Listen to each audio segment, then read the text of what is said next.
The Wing was designed with careful consideration to not force users to change the conventional smartphone experience that everyone's familiar with. So, if you want to use it like a conventional smartphone, you can.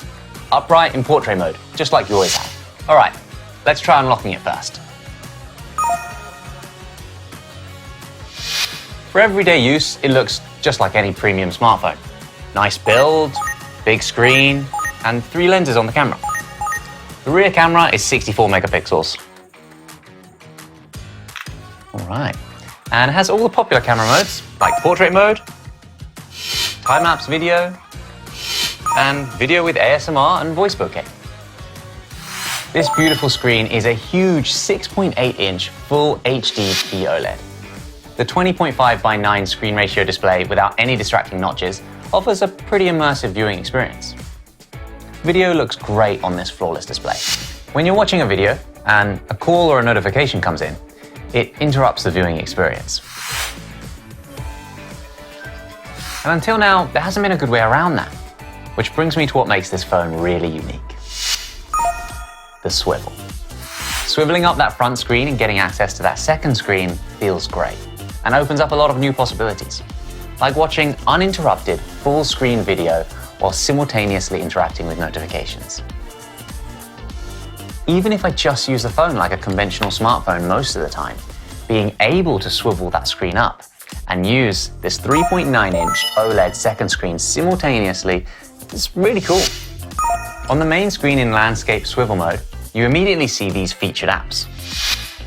Rotating the second screen out to watch video feels great and allows you to watch full screen while holding the phone vertically, which does feel more like a natural position for your wrist. The second screen feels sturdy and makes a convenient, comfortable grip for your phone. And of course, this second screen opens up a whole range of possibilities when it comes to user experience innovation. Using the device in swivel mode makes the second screen UX stand out as really well thought through. And if you want to use the second screen only as a grip, then you can turn on Grip Lock, which locks the controls on the screen to prevent you from pressing anything accidentally. This second screen really opens up a whole new user experience. One of the standout partnerships that will have integration with the Wing UX is a new premium browser called Naver Whale, developed by Naver. Perhaps the biggest benefit of using the LG Wing with Naver Whale is being able to put a floating picture-in-picture window on the front display.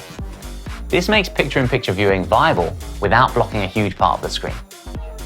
And watching videos on sites like YouTube through Whale enables an expanded UX that allows you to watch a video on the main screen while scrolling through videos or searching through comments on the second screen. So being able to watch full-screen video while multitasking is a great improvement on what's been possible until now. In the world of smartphones that's full of minimal design changes from one phone to the next, the LG Wing offers multitasking during uninterrupted viewing through a genuinely interesting innovation. So I've gone over the new viewing experience that the Wing offers and how to use one app across the 2 screens. But there's plenty more to come. Azilan will now join us to further explore how to use 2 apps at the same time with the Wing. Azzy, over to you.